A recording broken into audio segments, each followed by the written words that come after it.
शुरू करें बंधु? ओके। नमस्कार। दिल्ली पुलिस की साइबर सेल जो साइपैड यूनिट है उसने एक महत्वपूर्ण कार्रवाई करते हुए एक फेक वेबसाइट जो भारत सरकार के एक फिक्टिशियस नॉन एग्जिस्टेंस एक इंस्टीट्यूशन के नाम से वेबसाइट बना के और उसके माध्यम से तकरीबन पिछले एक महीने में 27,000 लोगों को जिसने चीट किया है उसको आइडेंटिफाई किया और उसको बस्ट करके 5 लोगों को जो इसमें इन्वॉल्व हैं इंक्लूडिंग द मास्टरमाइंड उनको अरेस्ट किया है। ये जो वेबसाइट है ये एक फर्जी उपक्रम जो भारत सरकार का है उसके नाम से चलाई जा रही थी। इसका नाम है स्वास्थ्य एवं जन कल्याण संस्थान। ये एक नॉन एग्जिस्टेंट एंटिटी है। इसके नाम से इन्होंने एक वेबसाइट बनाई जिसमें .org और .com का एक्सटेंशन यूज़ किया और ये दिखाया कि ministry of health and family welfare इसका एक संस्थान है ये और इसमें 13,000 वैकेंसीज निकाली। ये वैकेंसीज अलग अलग पोस्ट की इन्होंने निकाली और बाकायदे जो गवर्नमेंट के पे स्केल्स वगैरह होते हैं उस तरह का एक टेबल इसमें डाला। जो वैकेंसीज थी और जिन पोस्ट के लिए निकाली गई उसमें जो गवर्नमेंट की जो पोस्ट होती हैं LDC, UDC, accountant, multitasking staff, जो ANM, जो ऑक्सिलरी नर्स और एम्बुलेंस ड्राइवर, इस तरह की पोस्ट के लिए इन्होंने वैकेंसीज इसमें डाली। बाकायदे इन्होंने पे स्केल्स मेंशन किए जिससे कि कोई व्यक्ति उसको देखे तो उसको ये ना पता चले कि ये फर्जी साइट है। एकदम जेन्युइन जो इस तरह की जॉब नोटिफिकेशन निकलती हैं उससे मिलता जुलता इन्होंने नोटिफिकेशन इस पर डाला। उसमें जो इन्होंने रजिस्ट्रेशन फीस है उसको भी इन्होंने स्केल्ड वर्जन में डाला। जनरल कैटेगरी के लिए अलग, OBC कैटेगरी के लिए अलग, इस तरीके से ग्रेडेड रजिस्ट्रेशन फी डाली। जो मोडस ऑपरेंडी इन्होंने यूज़ की, नॉर्मली इस तरह की फेक वेबसाइट्स पहले भी बनी हैं लेकिन इस केस में हमने पाया कि इसमें जो मास्टरमाइंड है रामधारी करके, ये एक ऑनलाइन टेस्ट कंडक्ट कराने का सेंटर चलाता है दिल्ली में, मुंडका में, और जिसमें तकरीबन 500-550 लोगों को ऑनलाइन जो टेस्ट आजकल जितने भी रिक्रूटमेंट के हो रहे हैं ऑनलाइन, उनका एक सेंटर ये चलाता है जिसको कि बड़ी कंपनीज आउटसोर्स करती हैं। उस सेंटर पे चूंकि रेगुलर टेस्ट होते रहते हैं तो इसके पास एक बड़ा डेटाबेस ऑफ पर्सन्स जो कि जॉब के लिए अप्लाई कर रहे हैं और अलग अलग रिक्रूटमेंट एग्जाम्स में पार्टिसिपेट कर रहे हैं, उसका डेटाबेस इसके पास था। इसने उस डेटाबेस को यूज़ करके तकरीबन 15 लाख लोगों को SMS भेजे जिसमें इस फेक वेबसाइट का लिंक डाला गया। और ये जो मैसेजेस गए आप समझ सकते हैं कि ये उन लोगों को गए हैं जो ऑलरेडी जॉब्स के लिए अप्लाई कर रहे हैं और खासकर गवर्नमेंट जॉब्स के लिए अप्लाई कर रहे हैं। जब उनके पास ये मैसेज गए उसमें इन वेबसाइट्स का लिंक दिया हुआ था, उस पर जाने के बाद चूंकि एक टारगेटेड वे में इनको इस व्यक्ति ने टारगेट किया तो उस लिंक पे जब वो गए वहाँ पे देखा उन्होंने कि इस तरह 13,000 वैकेंसीज निकली हैं और उनको इतना बेहतर तरीके से इन्होंने ड्राफ्ट किया था कि किसी एक्सपर्ट को भी बहुत मुश्किल होगी समझने में कि ये फेक वेबसाइट है, एक फेक नोटिफिकेशन है जॉब की या जेन्युइन। वहाँ जाने के बाद ये 500 रुपये का जो रजिस्ट्रेशन चार्ज था वो उनसे लेते थे। वो एक पेमेंट गेटवे के माध्यम से इनके अकाउंट्स में जाता था फर्दर।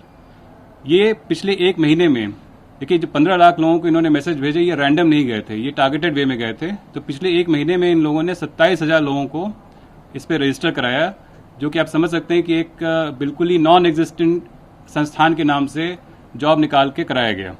तो पूरी तरीके से नॉन एग्जिस्टेंट ये स्कीम थी जिसमें 27,000 लोग रजिस्टर हुए। तकरीबन 1,09,00,000 रुपए इन्होंने अपने अकाउंट में डाइवर्ट किया यूजिंग दिस फेक वेबसाइट। तो ये एक फ्रॉड था जिसको इन्होंने कमिट किया। लोगों का डेटा इन्होंने कैप्चर किया। अभी ये शुरुआत के दौर में थे, अभी ये रजिस्ट्रेशन कराते फिर इस डेटा को फर्दर मिसयूज कर सकते थे।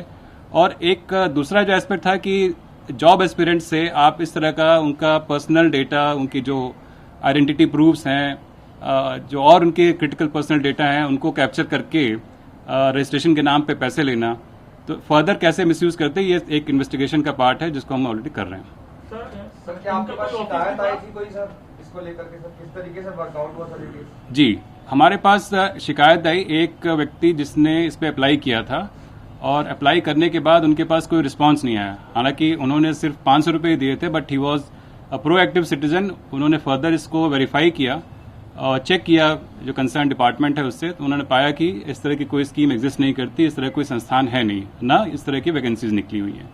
तब उन्होंने हमारे यहाँ कंप्लेंट की। हमने इसकी सीरियसनेस को जांचा और ये पाया कि एक्चुअली में इस तरह की एक फेक वेबसाइट चल रही है। तुरंत हमने इस पर केस रजिस्टर किया और इन्वेस्टिगेशन स्टार्ट की।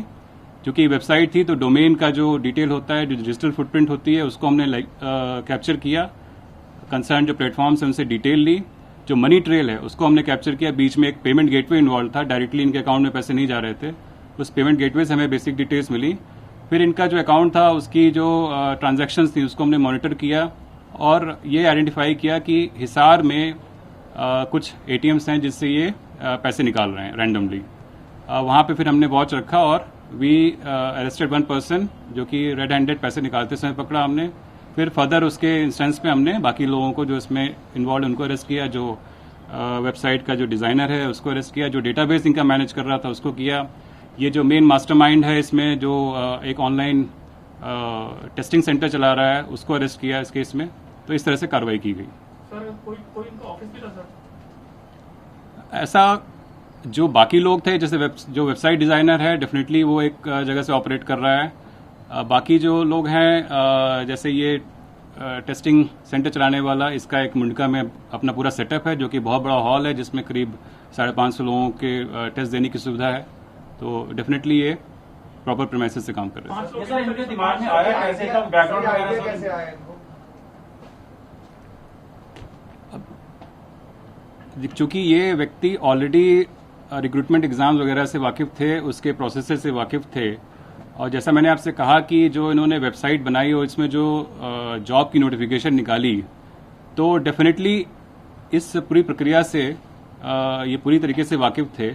और अगर कोई भी एक्सपर्ट इसको पढ़ता उसके लिए भी मुश्किल था without verifying from the concern ministry कि ये जेन्युइन नोटिफिकेशन है या फर्जी नोटिफिकेशन है। तो डेफिनेटली चूंकि इस प्रक्रिया से वाकिफ थे तो इसलिए इन्होंने ये रास्ता चुना। सर 5 ही लोग हैं इसमें या और भी लोग शामिल हैं? कोई सरकारी एम्प्लॉय भी इसमें शामिल है? इसमें अभी तक 5 लोग अरेस्ट हुए हैं।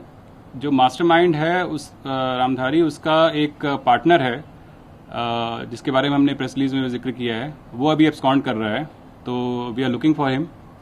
सर क्या इनको ऐसा लगता था कि 500 रुपए का अमाउंट है इसलिए कोई कंप्लेंट नहीं करेगा, इस वजह से भी इन्होंने वेबसाइट चलाई? देखिए इस केस में तो कंप्लेंट हमारे पास आई, भले ही 500 रुपये ही गए उस व्यक्ति के, बट शायद उसने इसकी गंभीरता को समझा कि कितने लोगों को चीट किया जा सकता है। और जस्ट जो मैं इंसिस्ट कर रहा हूँ इस बात पे कि इन्होंने जो नोटिफिकेशन जॉब का निकाला था वो इतना प्रोफेशनल तरीके से ड्राफ्ट किया था कि कई जॉब प्लेटफॉर्म, जो आजकल कई पोर्टल्स हैं जो जॉब्स के बारे में एडवर्टाइज करते हैं और सर्कुलेट करते हैं इस तरह की इन्फॉर्मेशन को, उन्होंने ये भी नहीं पकड़ पाए, वो भी नहीं पकड़ पाए कि ये जेन्युइन है या फेक। और इनफैक्ट कई मेन स्ट्रीम मीडिया के पोर्टल्स हैं उन्होंने भी इसको चलाया। तो आप अगर ऑनलाइन सर्च करें तो आप देखेंगे अभी भी इस तरह के न्यूज़ इस पर्टिकुलर संस्थान की जो 13,000 जॉब वैकेंसीज इनके बारे में अवेलेबल हैं। अभी तक इन्होंने कितना पैसा इकट्ठा किया? इन्होंने तकरीबन 1 करोड़ 9 लाख रुपए जो है इनके अकाउंट में थ्रू द पेमेंट गेटवे आ चुके हैं, जिसमें से कि 49 लाख अभी इनके अकाउंट से हमने रिकवर किया, हमने इसको सीज कर लिया है। बाकी इन्होंने over the period of last 1 month निकाल लिया है। विक्टिम सर ये सब के दिल्ली के ही हैं या फिर से बाहर के? विक्टिम देखिए 15 लाख एसएमएसेस गए हैं और कैंडिडेट्स अलग अलग जगहों के हैं। वो डिटेल्स अभी हम कलेक्ट कर रहे हैं कि पेमेंट किन लोगों ने की। जो 27,000 लोगों ने तकरीबन पेमेंट की है उसकी डिटेल हम पेमेंट गेटवे से ले रहे हैं। बाकी जो इनका इंटरनल डेटाबेस है जो डेवलपर है उससे भी हम डिटेल ले रहे हैं। कोई इसमें वो भी लड़की भी शामिल है सर? कोई लड़की हो जो बार बार फोन करती हो किसी को कि नहीं, वो वाला सेटअप इसमें नहीं है। सर जो आपको बता रहे हैं जो गेटवे है, क्या उसकी भी कोई इन्वॉल्वमेंट पाई गई है? जो पैसा उसके थ्रू ट्रांसफर आ रहा है? देखिए जो इन्होंने अकाउंट क्रिएट किया, एक पेमेंट गेटवे से लिंक करने के लिए आपको बैंक अकाउंट देना पड़ता है। उसमें जो नाम इन्होंने यूज किया वो संस्थान के नाम से किया। तो इन्होंने संस्थान को इम्पर्सनेट किया और उसी नाम से वेबसाइट बनाई और उसी नाम से एक अकाउंट बनाया।